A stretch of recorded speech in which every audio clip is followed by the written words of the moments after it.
Bienvenidos a La Vuelta, un podcast con actitud. Y estamos hoy aquí en un hotel bien bonito, detrás de la piscina, en Isla Verde. Y hoy tengo un invitado muy especial, pero antes de eso quiero que sepan que a nosotros en La Vuelta nos pueden seguir en nuestras redes sociales, en Facebook, Twitter, Instagram y YouTube como La Vuelta PR. Se pueden suscribir a nuestro canal totalmente gratis y ahí pueden ver todo el contenido de La Vuelta, entrevistas y todo lo que se nos ocurra, las loqueras que tenemos. En el día de hoy tenemos a una persona muy importante en la lucha libre de Puerto Rico y una persona que impactó las carreras de muchas personas en Puerto Rico, que fue maestro de muchos luchadores, incluyéndome a mí.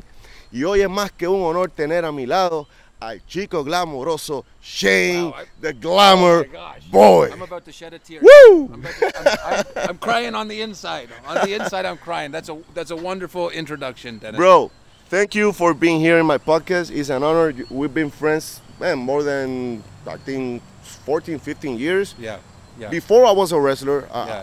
I know you. Yeah. And then I remember when you first start to want to be a wrestler. yeah. You are setting up the ring. Yes. I remember it was in Bayamon. I saw you one time. I think maybe you even wrestled 2 times that night in Bayamon, probably under a mask. Yeah. And then also you wrestled.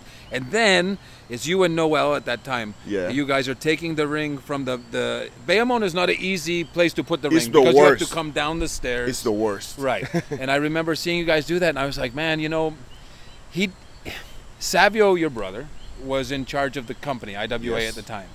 And when you said you wanted to get into the business, he wanted to break you in the right way. And it's the same way that I broke into the business when I first learned in England. I went to England to learn how to wrestle. And it was the same thing. I have to set up the ring. I have to wrestle maybe 2 or 3 times in the night, you know. And when I saw that, I thought that was wonderful. And I think you get to appreciate the hard work that goes into putting together a wrestling show. Yes. It's not just about the wrestlers going out there, but it's all the people that make that show happen, you know, to get the building, to get the permits, to get this, to get that, to get the cantina ready, to do the promos, to do the TV, to do all the stuff that's behind the scenes. A lot of people don't get to see that. All they see is the people that go out in front of the cameras, the wrestlers that go out to wrestle in the night, but there's so much more that goes into it for that. Yes. So you got to learn that from the bottom to when you were up and as a champion in the IWA, because you did. What you did was you started from the bottom, you came up, and then you guys became champions in the IWA, Yes. right? It's like we say in the business, we pay our dues. You did pay your dues, brother. Not a lot of people pay their dues. No, not in these days. Not in these days. Yeah, but you did, and it's a wonderful way to do it because it's old school. I think it was the best way, for me, I take that with a lot of pride. Yeah. Because coming from my brother, that he was in the best position in Who the is your company. brother? Who is that guy? Savio Vega. Ken You're one of your best friend and one of your worst enemies. One of my best friends and my worst enemies. Ooh, that's Savio. I'll tell you something. You just mentioned that name, and my blood, my hair starts to stand up on my arms. I can't wait to get my hands on Savio Vega. But then again, he can be the best ally or the best enemy. You're so right. Yeah. So Shane, Yeah. let's start, you know, like you told, you start in England. And for me, it's a surprise because from you coming from Canada, there's a place that got a lot of wrestling, Yeah. a lot of schools. Too Hard is one of the most known Yeah. guys to have a school in Canada. Yeah. So you start, your first time in the business was in UK? Yeah, I used to go to a gym in Toronto, in Canada. All right. And it was called Max Gym. And at the time, he had a wrestling school in the gym. And they had the ring in the gym, and I think I was 14 years old. Damn, 14 years old, and I was lifting weights. I had a friend that brought me to the gym. We were lifting weights in the gym, and I would see the guys in the corner practicing the wrestling in the ring, and the sound of the ring would make bah bah. It was incredible. So I always was a fan of wrestling. You know, I used to go to Toronto Maple Leaf Gardens to watch Ric Flair, Roddy Piper, Ricky Steamboat. Oh my gosh, Ricky Steamboat, and then Hulk Hogan back in the day when his Real American would hit. Everybody would go like crazy in Toronto. Yes. So I fell in love with the wrestling, and I met this one guy in the school. His name was Steve Ocean. His wrestling name was Steve Ocean. His real name was Steve Irwin. But I said, hey, how do I become a wrestler? I want to become a wrestler. I want to do what you're doing. Yes. He said, get a pair of trunks, get a pair of wrestling boots, take a picture with an American flag and send it to this promoter in England. And I said, that's all I have to do? He said, yeah, just do that. So I did that, and the promoter called me and said, hey, can you come over? I think I took a picture with my name was Sweet Ricky Diamond was my first. Sweet Ricky Diamond. Yes, my favorite wrestler of all time is Sweet Ebony Diamond, who is The Rock's father. Right. Rocky Johnson. Rocky Johnson, yeah. Rocky. You used to come here to the island too. Yeah, Rocky Johnson. I used to see him in Toronto, and he would do the shuffle with his feet. Yes. He'd shuffle his feet. He'd jab, jab, jab, and then he'd. Yeah, and the big one, like Sugar Ray Leonard, yeah. and boom. So I wanted to do something like he was doing, and so I called myself Sweet Ebony Diamond. And I sent the picture to him, and they said, "Come on over." So I flew myself to England. I think I was getting paid $25 per match. And I just learned. The one thing that Steve told me, he said, listen, when you go there, the #1 rule is to keep your ears open and to keep your mouth shut. And it was a very quick way to learn to wrestle, was just to the experienced guys, the veterans out there working in front of people, learning how to work in front of people and how to put on a good show. I really learned a lot over there in England. Yep. Wow, so it's a great experience. And starting, because when you came over there, do you know any bombs? I didn't know. You didn't know nothing. I didn't know nothing. So, nothing. I didn't know nothing. And I remember, I knew one spot, which was lock up, take a head, shoot off, tackle, drop down, international, right? The one that everybody learns in the beginning. Yeah, tackle, drop down, leapfrog, hip toss. Yes. And I remember the first night I did it. It's the first time I ever do the spot. I did this spot, and then when I came back to the locker room in the back, Paige's father, Ricky Knight, he says to me, he goes, "Hey mate, you stole my spot, you bastard!" And I was like, "Oh my gosh!" I felt so bad that I stole a spot. But I did not know anything about wrestling. And the guys over there in England, it was Robbie Brookside, Doc Dean, Frankie Sloan. They were called the Liverpool Lads. Steve Rigo wasn't there at that point. Dave Taylor was there. And then Paul New, who was PN News in WCW.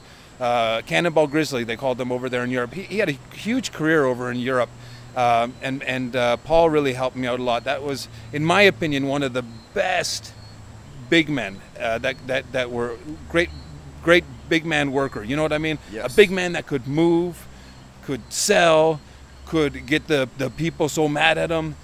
He was about 400 and something pounds at that time. I don't know if you remember PN News. PN News, yeah. He had a short time in WCW. Right, he would do the rap thing. Yeah.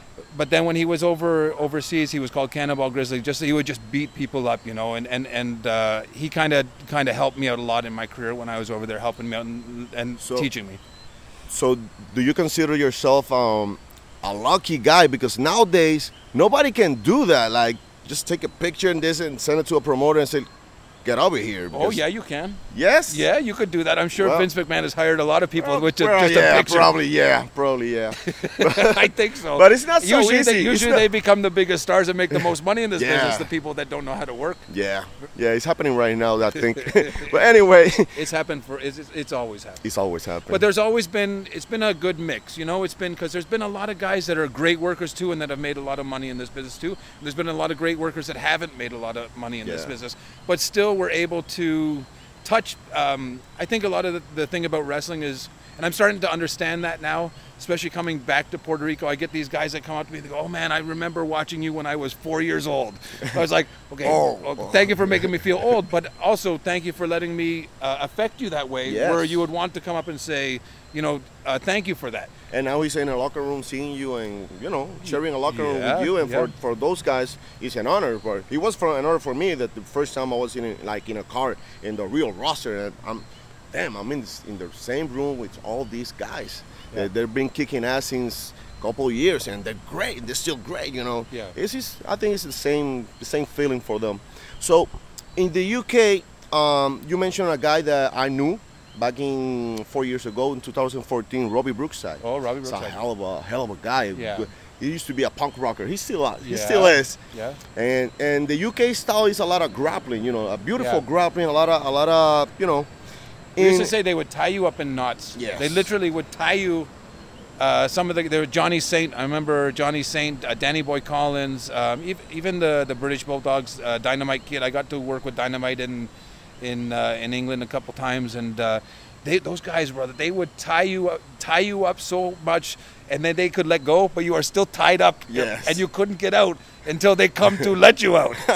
You know, so those guys were awesome, man. Awesome. So Steve Regal, like, and to be honest with you, what Steven Regal has done for not only the world of wrestling, but for his home country of England is incredible. I don't know if you've seen the stuff that WWE is doing over in England, the UK right now, and the talent that is coming out of there right now is getting huge. And that's all due to those guys, to Dave Taylor, Steven Regal, Robbie to Brookside. Robbie Brookside, he's a trainer in the performance Doc center. Dean, Frankie Sloan, all those guys. You know, that have all done that. You know, it's incredible and wonderful wrestling. Like, wrestling, good stiff wrestling, but with moves and high spots and a story, and it's not just bing bang boom bang bing bang boom. They took their time, you know, and little by little they were building the match. Yeah. And I don't know if you had the opportunity to. Back in the days, I used to see matches from the UK. They do it by rounds. Yes. Like 2 or 3 falls, but over there they call rounds. And when I wrestled in Germany for Otto Wanz, they did it in rounds. Rounds. It was Victor Quinones got me booked in Germany one time for Otto Wanz, and they do rounds, and they also would do if the heel starts to beat up the babyface, the people would pay a fine. Okay. For the heel for some reason, and they would actually. I remember coming back after a match, and they gave me this money, and I said, "What's this for?" He said, "Well, you get it because the people pay fines for every time you attack him when the round is." I remember I was sitting there, the round's over, and my corner was saying, "Go get him!" So I go over and start to punch the guy, and the ref would put me back, and they go, "Fine for the corner," and then the people go, "Okay, we have to pay," so they pay for. I don't know. That's crazy. That was crazy, but it was a great way to make a couple extra dollars. Oh, hell yeah! Yeah. Oh yeah. So okay, how many years you stood in the UK and before you came back to America? So I was in England for I think probably about 1 or 2 years, and then I came back to Canada and I met Sean Morley, Val Venus. I met him in Toronto, and he and I brought him over. He was just learning as well. I think Sean was probably about 190 or 180 pounds soaking wet.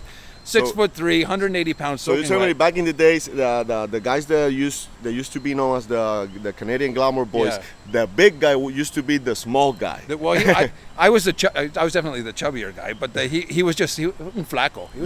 He was skinny. You know, like it's to look at the pictures of him then and then when he was in WWE. It's incredible how much size he put on for that. But I met him in Toronto, and then I got him and I booked over in England again. We went over there as a tag team, and we worked on our tag team maneuvers. And then when we came back, he phoned Carlos.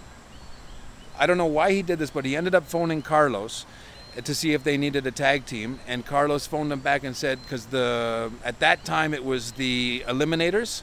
Yes. I think John Kronos and Perry Saturn. Yes. They were called the Eliminators, and they were down here, but they had to leave for some reason, so they needed another tag to work with Invader and Rex King at the time. All right. So they flew us in the next day. We were in Caguas. The first town I go to is Caguas, and we go to the back there, and there is Invader, and there is Rex King looking all nervous, and Invader goes, "Amigo, I do not take a bump. I do not bump for you. I do not bump for anybody." And I thought to myself, well, shit, what the heck am I going to do tonight? Yeah. But you know what? We ended up having a really, really good match, and they ended up offering us a contract, you could say, to stay for a while. You had a great career here with Sean. Yeah. You know, you came in what year? 94. 94. Yeah. So early 90s, Yeah. and since that day, Shane, you know, the tag team, everybody knew the tag team. Yeah. You started as a heels. Yeah, we were You were the guys. Canadian Glamour Boys. Yeah. Shane and Sean. Yeah. I remember those days. I used to watch Capitol because my brother, he left WWC like I think a year or 2 years before you came. Yeah. And he went to Ben's. Yeah. Yeah. But I always, you know, I was raising wrestling since I think I was 4 years old. I'm watching wrestling. Yeah. So I remember those days, and I used to hate you guys because Yeah. you were so good. you know, you were a good heel Good. tag team. Good. We did our job. Yeah. It was sad, man. I always wanted that tag team to do really well. I really thought that Sean and one of my favorite wrestlers at that time was Sean. That guy was he was a hard worker. He would study his craft. He knew where he wanted to go. He wanted to go to WWF at the time. Yes. That was his focus, and whatever Sean's focus was, he would put 100% into it, and that's what he would go and get it done. No matter nobody's gonna say no, nobody's gonna stand in my way. Attitude. He just went after it, and he did. He was very, very successful doing it. Yeah.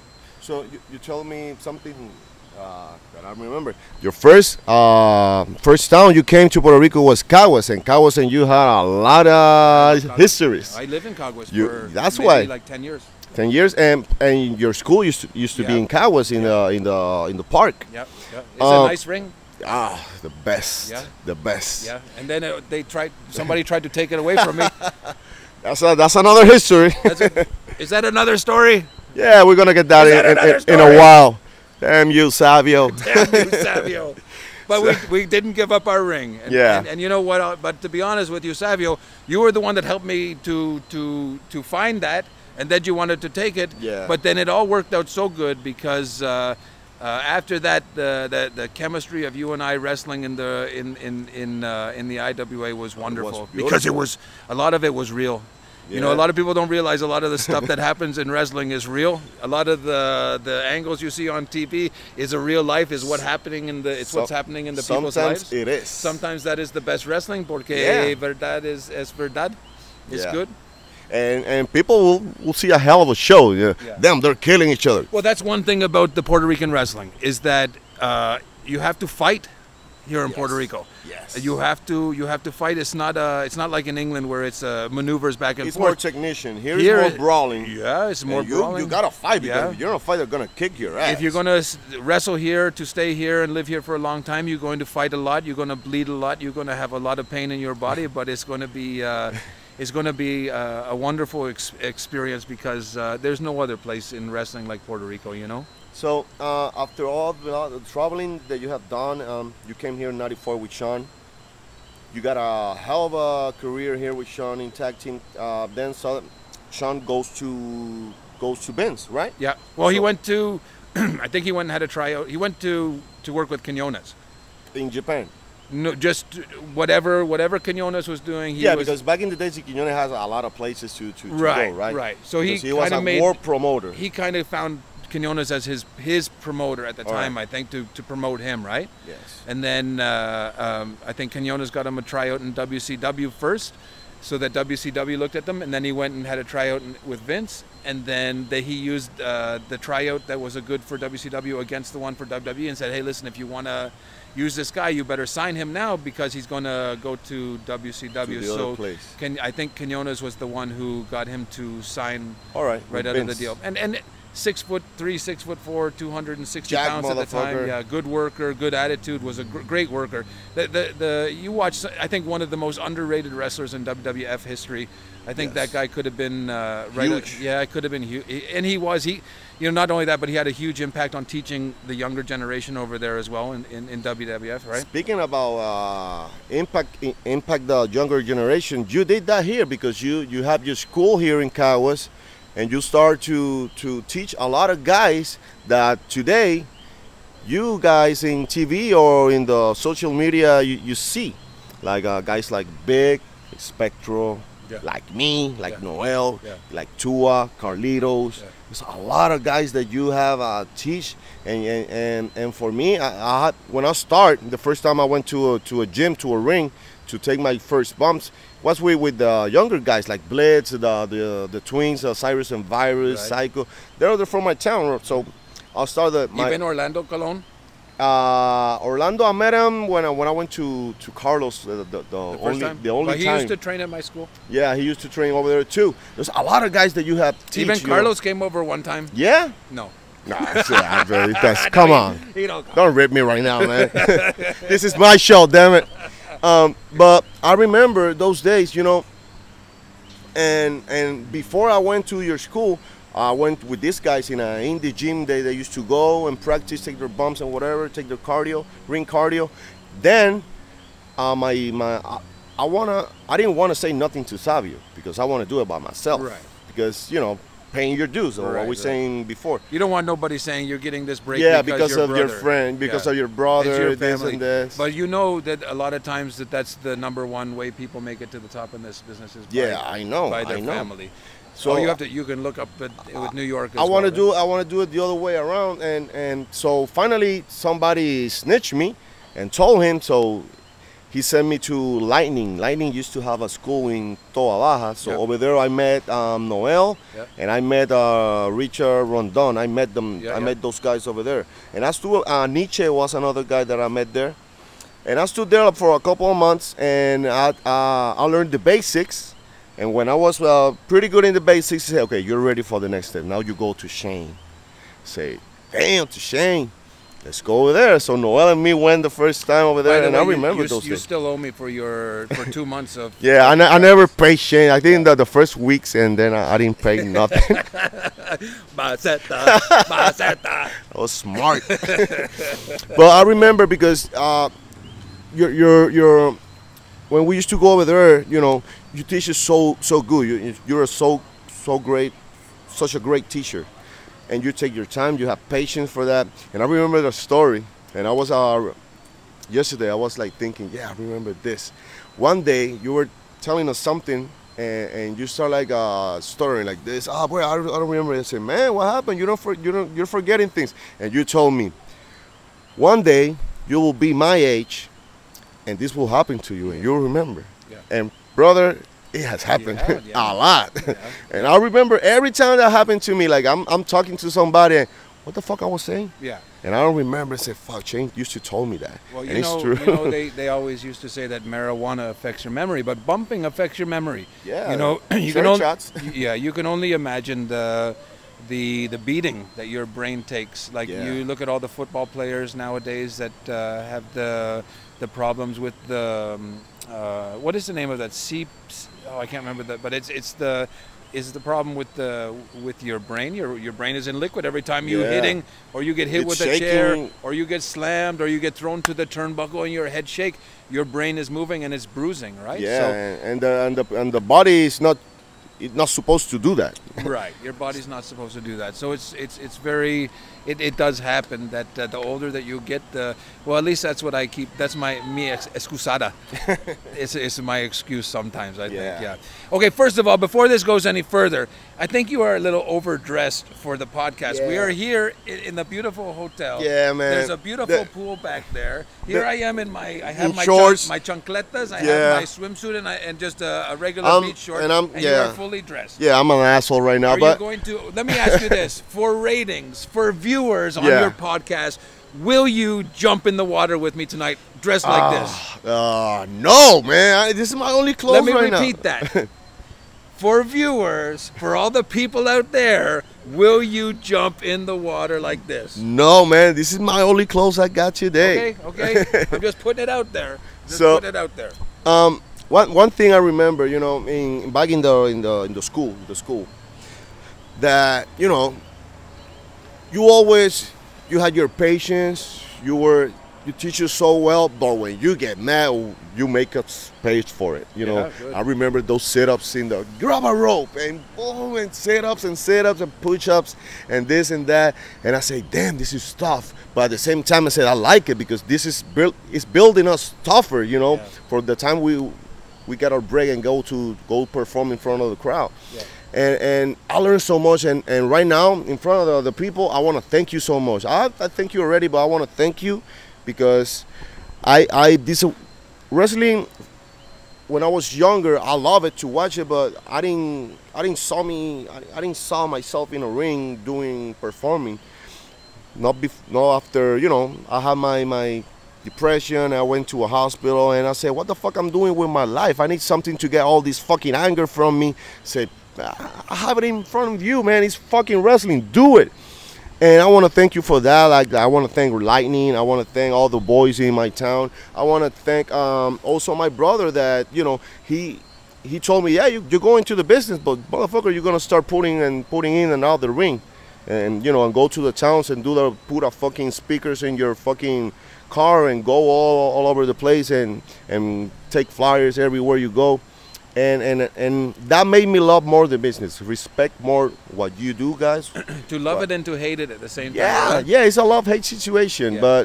but it's the best way to learn. For me, it was the best, and I don't. If I born again, if I gotta do it again, I would like to do it like that again. I don't, I love it, and thank you so much, brother. Thank you so much. Oh, yeah. So You're getting all sentimental now. yeah, but I'm still not gonna pay for those 2 months.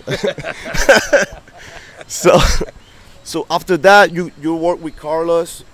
You already have a name here. People love you. Now you're a babyface. Yeah, it You were was a baby Sean. face. Sean turned on me, Yeah, but it wasn't really until I worked with Perot. Pierrot, the Mexican. Yeah, from Mexico. And I remember I wrestled him in Guaynabo one night, and I was still kind of, before intermission, around the third or fourth match. Yes. Still the undercard, or Midcard. maybe mid card, mid to undercard.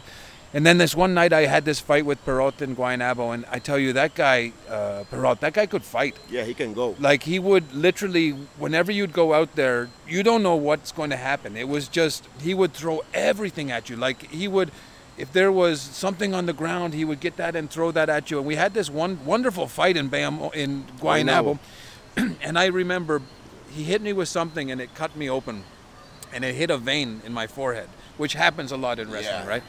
And the blood was just, it covered me. Like, I was totally, my blonde hair was covered in red. And I remember looking at the lights, and you guys know when you are bleeding in the ring, when you look at the lights, they all are very fuzzy. Yeah, and everything's blurry. And I remember I took my belt off and I wrapped it around and I just started to fight him and to beat. And the way that the people got behind me and start to build me up and to fill me with all this energy, we just ended up fighting like two crazies.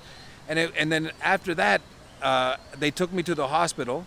Ricky Santana and Brett Sanders took me to the hospital, and they have to give me blood because I lose so much blood that night. Wow. I almost died that one night. I have to throw out my wrestling boots because they were so full of blood that they started to crack. And and I have the blood in my hair for at least 3 or 4 days. But I remember after that, I started to notice the people, they bring me in. People started to bring me like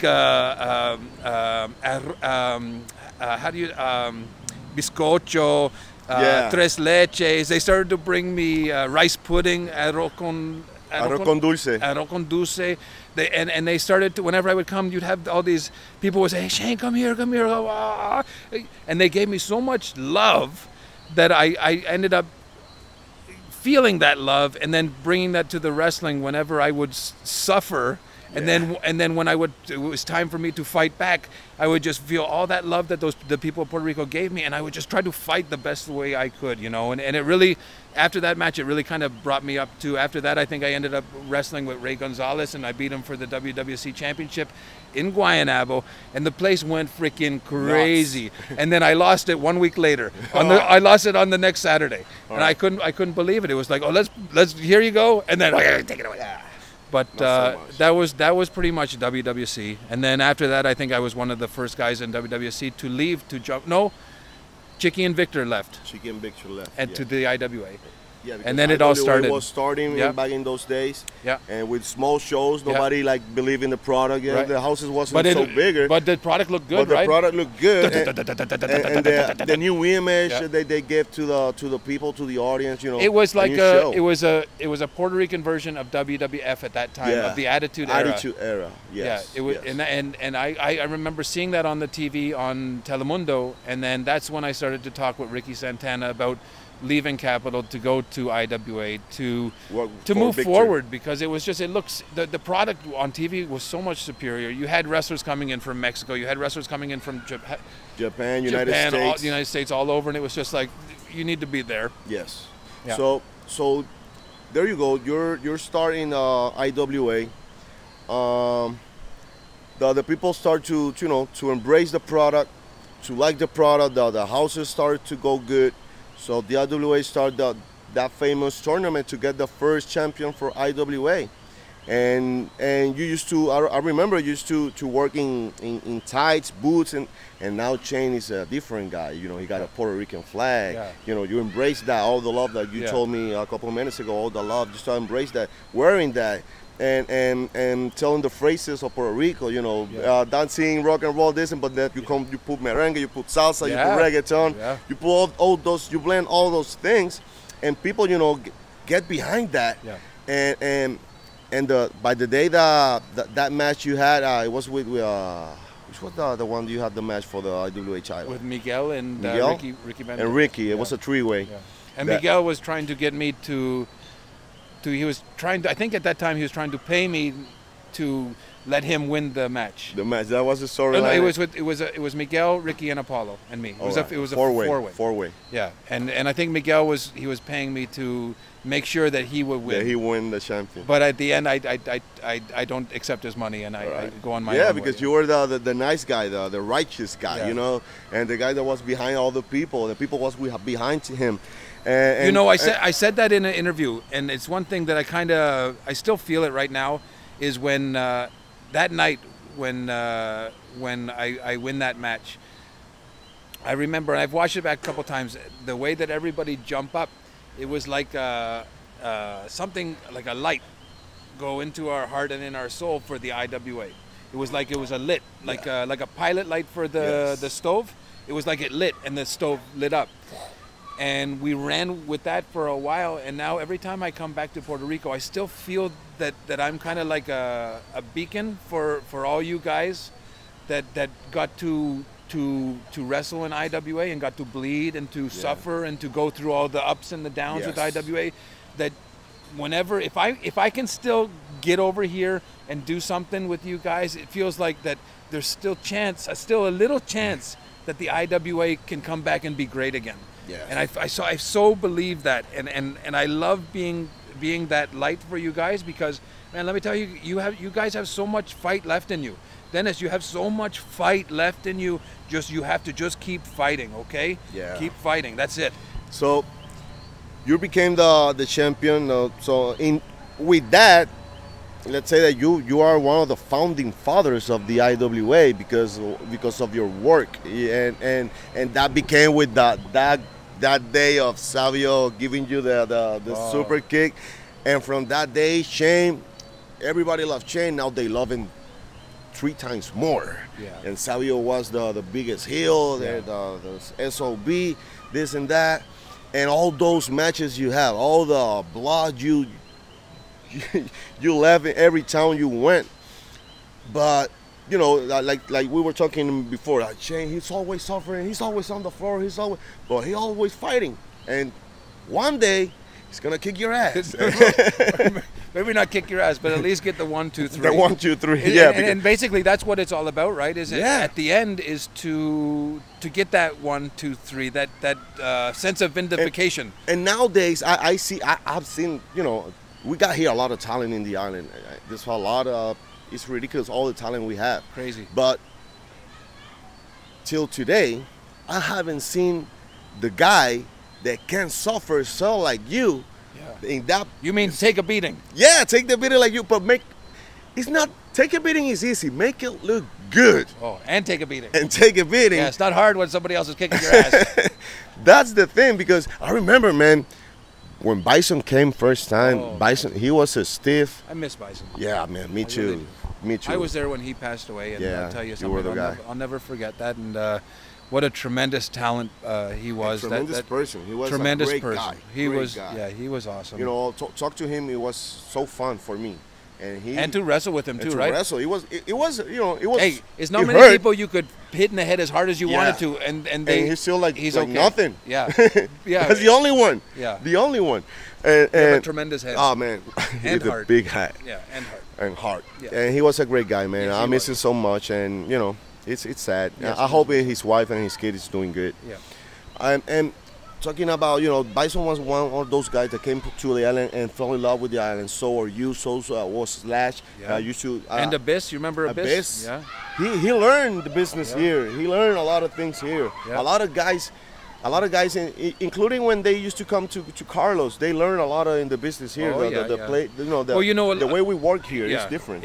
A lot of I think a lot of the base of Puerto Rican wrestling comes from the influence of Memphis, I think. Yes. Because you used to have a lot so of alike. Yeah. So alike. Yeah, it was fighting in Memphis too. Brawling, bleeding, like Jerry Lawler back in the day, he put that strip off and he started to the people Lawler and Terry. Yeah. Oh man, those were great matches. And they're kick punch, but they did it so good. Oh yeah. They make it look so good, man. And that's you gotta be an artist to make it look so beautiful. A lot of the bookers that came to Puerto Rico were from that area, So Kenny Wayne, Dutch, I think even Bill Dundee came here for a little bit too. Luke, the bushwhacker. Yeah, he had. What a tremendous guy that guy is, eh? Mate. Yeah. Love Mate. Yeah. How you doing, good, mate? Great. He is doing good. He's still kicking ass. He's still kicking ass, yes. And he's the manager of the Hogan's gym, right? No, he owns now? Clearwater Fitness in Clearwater in Florida, which is probably about 25-30 minutes from where I live. All right. And that's right down the street from Hogan's Beach Shop. But Hogan's always in there training. So if you're ever in Clearwater and you want to run into Hulk Hogan and take a picture of Hulk Hogan, well, maybe not take a picture. Maybe he might not like that, but probably outside. But just to go work out, a lot of the other wrestlers work out there as well, and I think he's doing very, very well. I think he's still wrestling around the world. So happy for him. Yeah, I'm so happy. Yeah, man, he's still going, and he's like almost 70, career, right? He's 70 already. Yo no sé. Well, last time when he was here, he was 60 something. Yeah, he's gotta be in the 70s. But that guy's tough. Yeah, that guy's still tough. fighting. Still fighting. God, I love you, mate. Whatever you are, man, I love you. So, yay! So after all these years in IWA, right? The beatings, the victories, the losses, all the times the ups and downs. Ups and downs. The ups and downs. A lot of ups and downs in Puerto Rico for me. It's a lot of people don't know, but me being originally from Canada, Puerto Rico was a great escape I never really did well in Canada at anything.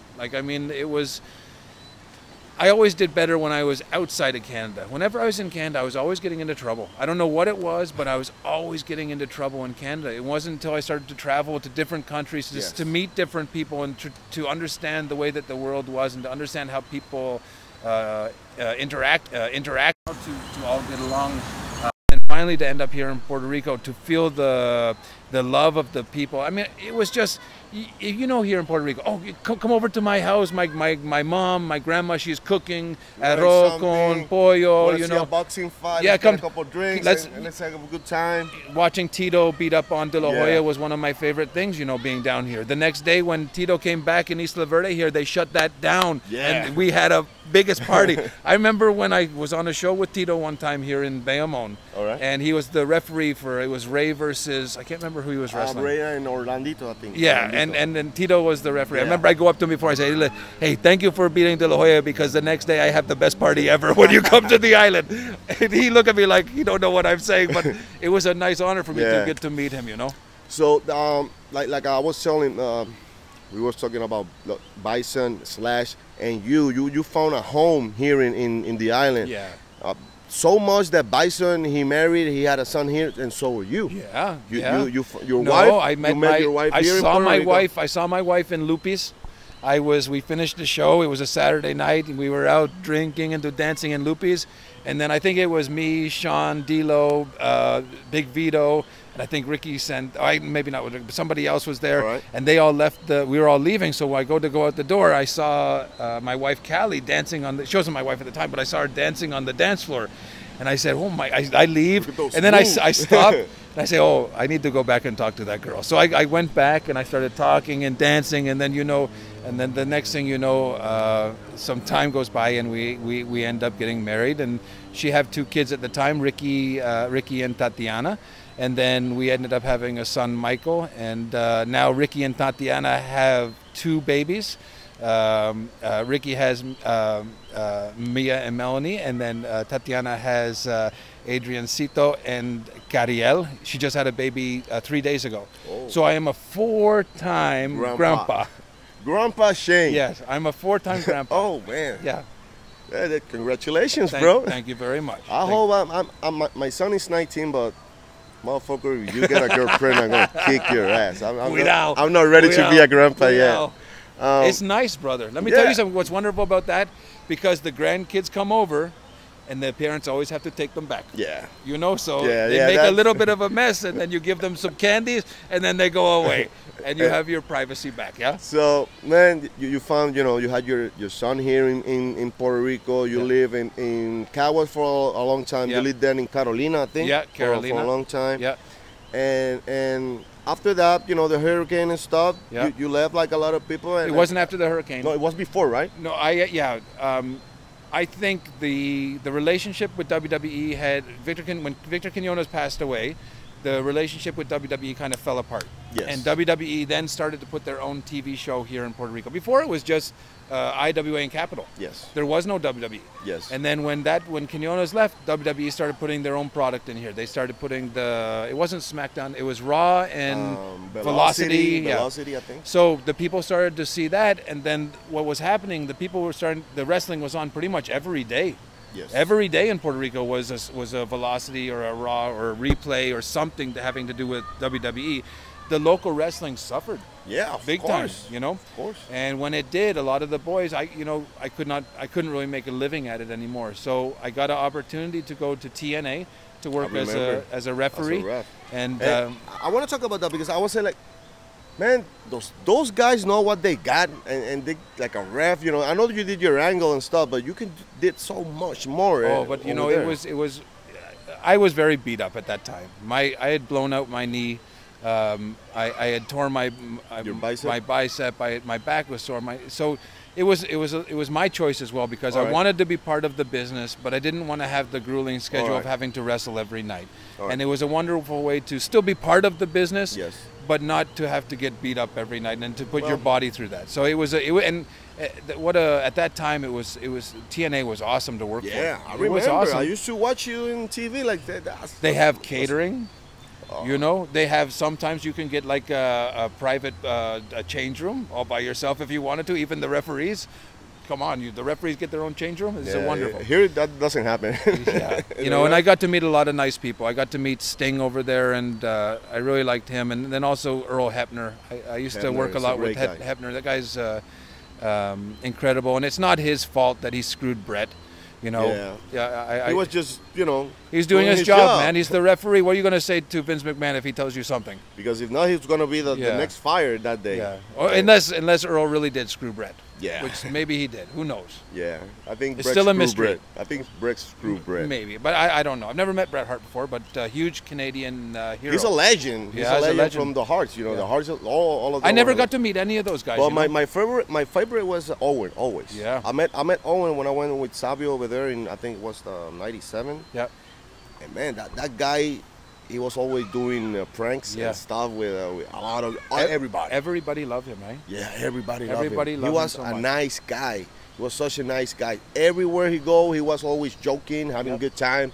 With a water pistol, I remember one day, I'm like, I was like 16, 17, like a young guy, like scary, with all these big dudes in a corner, and suddenly the door opens, and it's fucking Owen and Goldust with a water pistol. Yeah. Like, Yeah. what the fuck is this? Well, you're in the building all day. You got to have fun. Yeah, right? yeah. But no, everybody I've talked to is always they've always said that they loved Owen. I never got a chance to meet the guy, and I wish I would have. So after all the things you did, you started in UK. You came to Puerto Rico.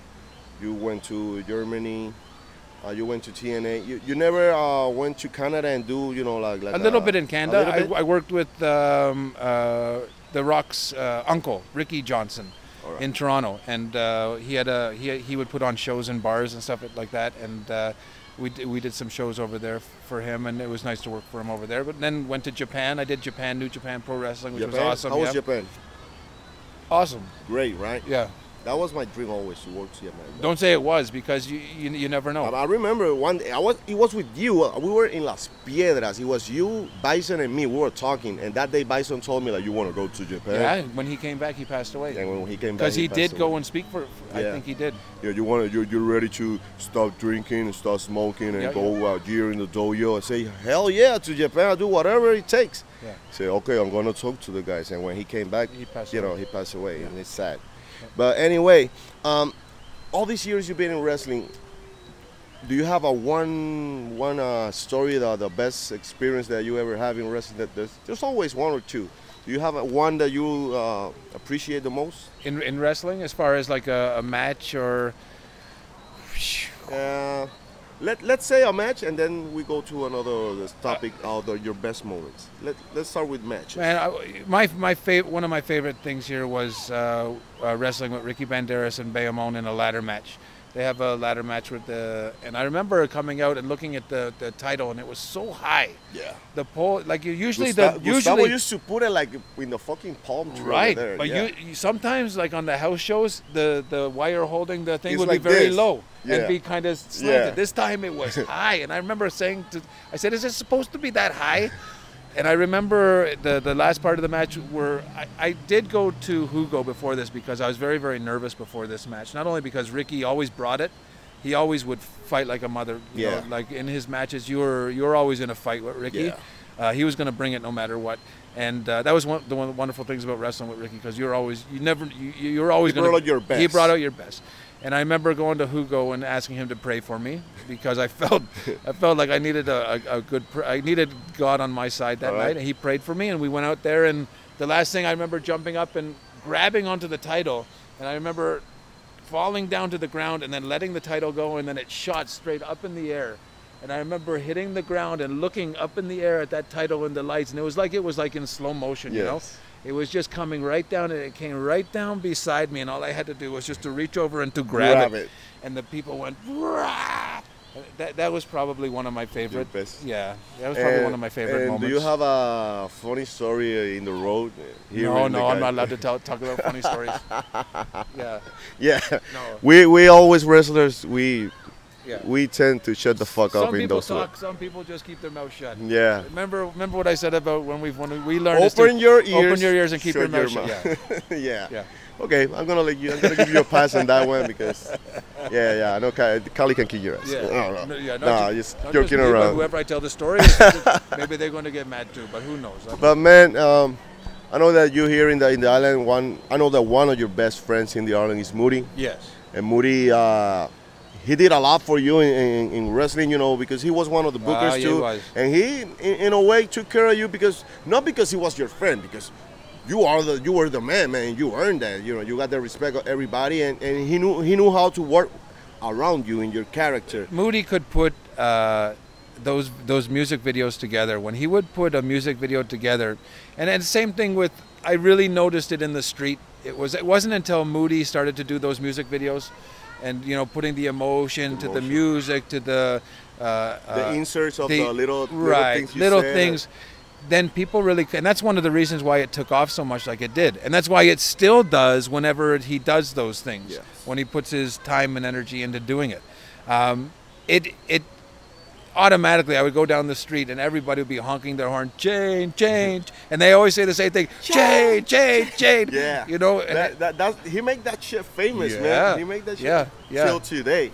Thanks, Moody. I got co-workers. I just had people yell on me outside. I got co-workers. I got a few that they're wrestling fans.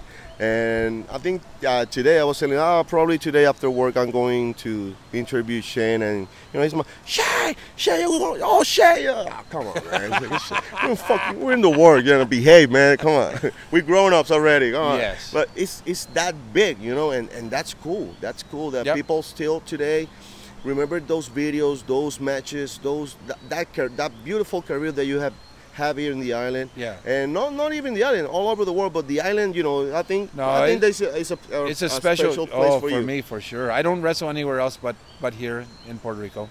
Right now, this is the only place. That's the only place. So that that's big, and you guys, you should be proud of that, because the guy only comes to wrestle here for you guys, because that's much love he got for you, and that's awesome. What else I was doing? We were talking, About going before. to the pool. No, fuck that. No, no. Come out, Shane. Let's go to the happy hour best. It's better, and it's free. Let's say now that you come here in the island, I know that Shane will become.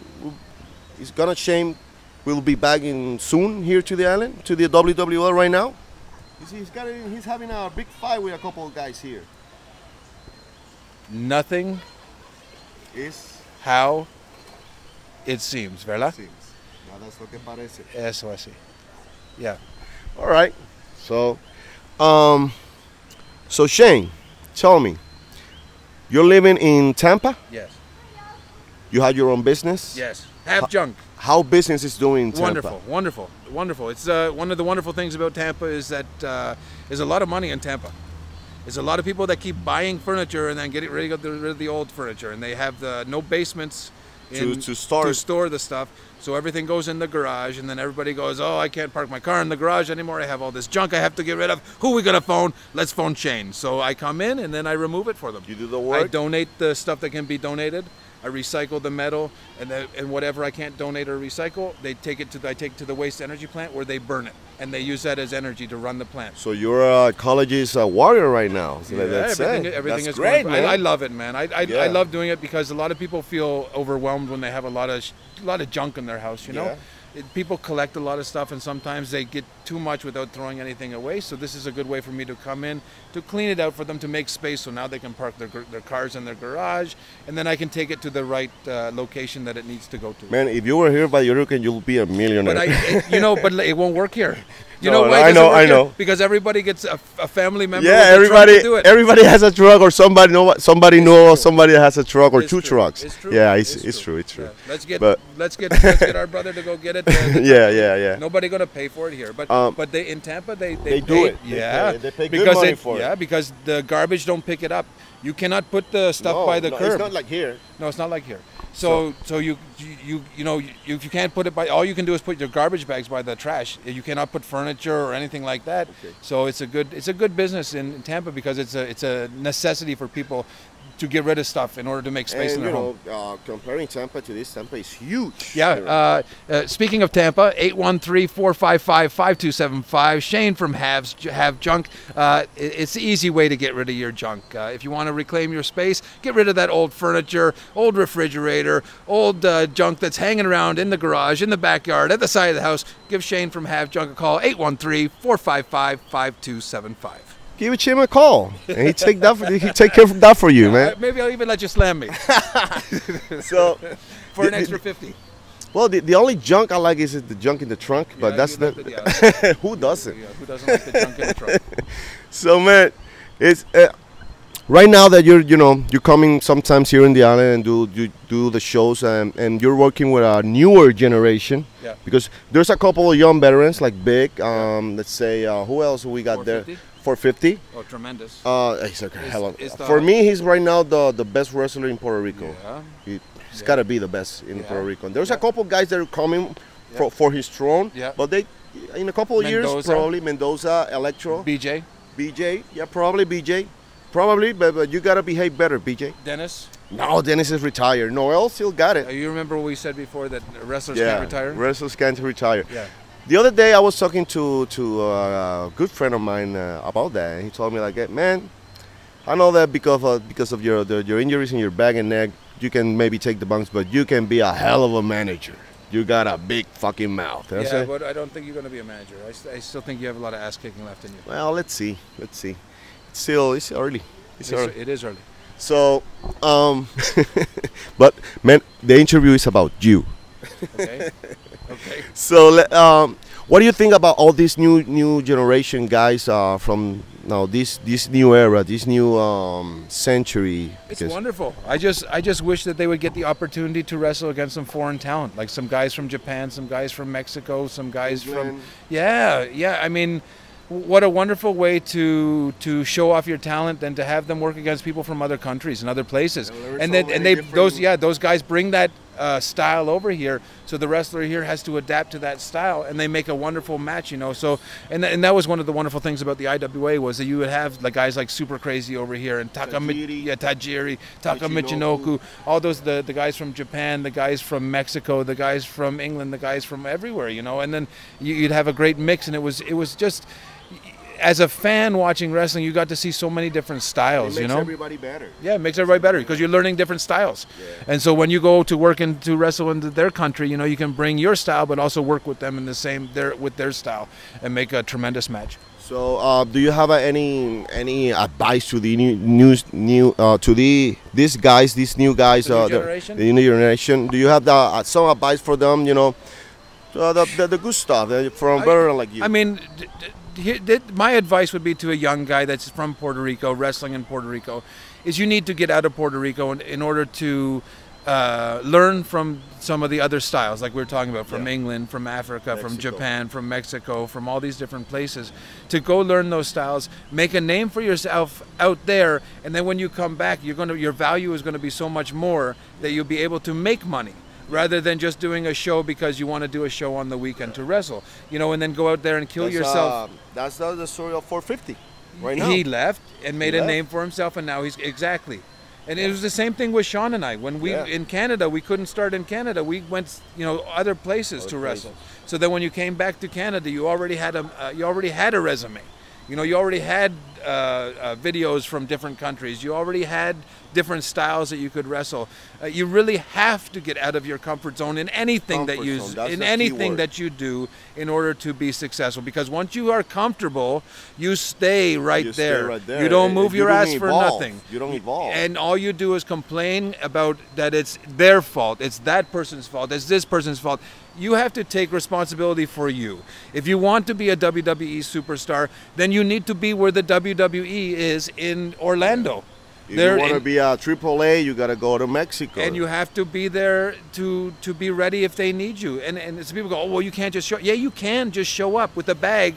And if you see some guy from the wrestling, say, hey, listen, here's my card. I'm a wrestler. Or, hey, if you need somebody else to wrestle tonight, I have my gear in my bag, to get a shot. Take chances. Even if they say no, at least you were there for them to say no, you know. And then if that's not good for you and you don't want to give up, then you come back the next day, and then the next day, and the next day, until they finally do. And I guarantee you, if you show up every day on their doorstep asking them for a match, that one day they'll give you a match just to shut you up and they'll look at you. And you never know what's going to happen, you know. And if that doesn't work, don't stop there, you know. Go back and reinvent yourself, and then come. And a lot of these guys, like the guy from the modern day Maharaja, Jinder Mahal. He was in WWE and he wasn't doing that good. He ended up leaving. He came to Puerto Rico to wrestle here. He went to Japan. He reinvented himself, and he came back and he became a champion over there. Yeah, you know. So it's a prime example of, no matter how many setbacks you have, if you believe in one thing, to keep on fighting for whatever it is that you want to do. You know, you know, you're not a tree. You have roots here, but you can always go and come back. Yeah. You know, you really do need to get out of here and to experience the world, to meet the different guys, to see how the wrestling is, to be in the right place at the right time, because you never know what's going to be the next company to explode, like a ECW or something like that. You know, remember when ECW started? That was just a little local thing, and it ended up exploding. It took over. So you never know, but you have to be working in order to be at the right place at the right time. And that's the thing about wrestling, being in the right place at the right time, you know, and having the right people look at you and give you an opportunity. So guys, there you have it. Go explore, take chances. Get out of here. Take chances. When I used to work with Moody over there in WWE, I used to tell that to the guys always. Fuck the comfort zone. Yeah. Don't get comfort, because I do swear a lot, you know. Oh yeah, because this is my show. I can swear whatever the fuck I want, bro. What the fuck? Okay. We can curse all we want. We can curse. Okay. This is YouTube. They don't. It's okay. Okay. So I tell them, when I used to be there, like, don't get in the comfort zone. That's a killer. Yeah, that's a career killer for everybody. For everybody. And not even in wrestling, in everyday life. In anything that you do. Anything that you do. You have to always constantly be getting out of your comfort zone. Yeah, you gotta be moving all the time, and because moving. Where? Forward. Always moving forward. You know, and with the right attitude. Right. And you know, and because I see these guys and I know they got so much fucking talent. They're so great and discipline. You know, and they tell you we gotta tape this at this time.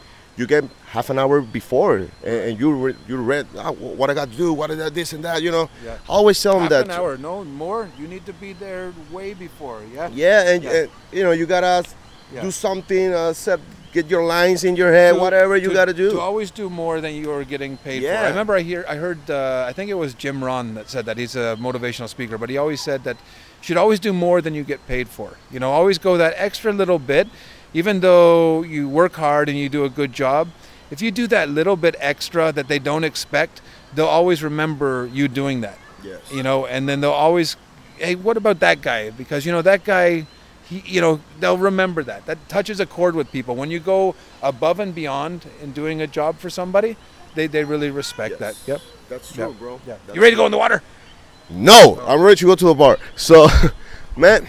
Thank you so much, Shane, for having this little chit chat with the champ. Yeah. You and your family, your mom, your dad, and your brother, you guys have always had a very special part of my life, and you know, it's been a huge part of my life with the time that I've been here in Puerto Rico. Seeing you, for me, man, and for Fabio too. You know, a lot of guys, Moody. We always talk when I talk with Moody. We always talking about you.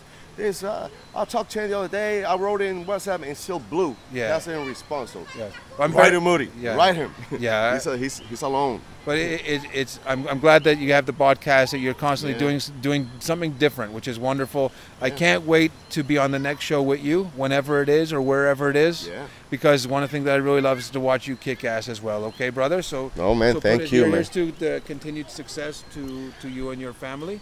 So to you, man, and your business. To come back and to be on the same show as you. Eh? Yeah. Well, maybe we're gonna have a part 2 of this, and next time let's try to bring Moody and do the 3 of us. That's gonna be fun as hell. Okay, wonderful. So now we go in the pool. No. Now we go. Let me do my promo now. You have to do a promo. Yeah, it's gonna be quick. Go ahead with your promo. Esto ha sido un episodio más de La Vuelta un Podcast con Actitud. Recuerden que nos pueden escuchar por Apple de Podcast, nos pueden escuchar en Spotify, nos pueden escuchar en iHeartRadio, en Spreaker. Se pueden conectar por Instagram, por Facebook, por Twitter y nuestro canal de YouTube como La Vuelta PR. Es totalmente gratis y es súper divertido. Mi invitado de hoy, el chico glamoroso, el campeón del pueblo de Puerto Rico. ¡Woo! Shane, tell them again, to the people in the States that are watching, your phone number for your business so they can have it again. 813-455-5275. It's time to get it on to the break of dawn. Time to rap, reggae, salsa, merengue, rock and roll, hoochie coo. Time to drop the elbow from heaven on your stinking carcass. And you know why, Dennis? Why? Because anything less from the Glamour Boy would be uncivilized. Woo! Eso así. La Vuelta. Gracias. Tú no ves que aquí el gallo soy yo.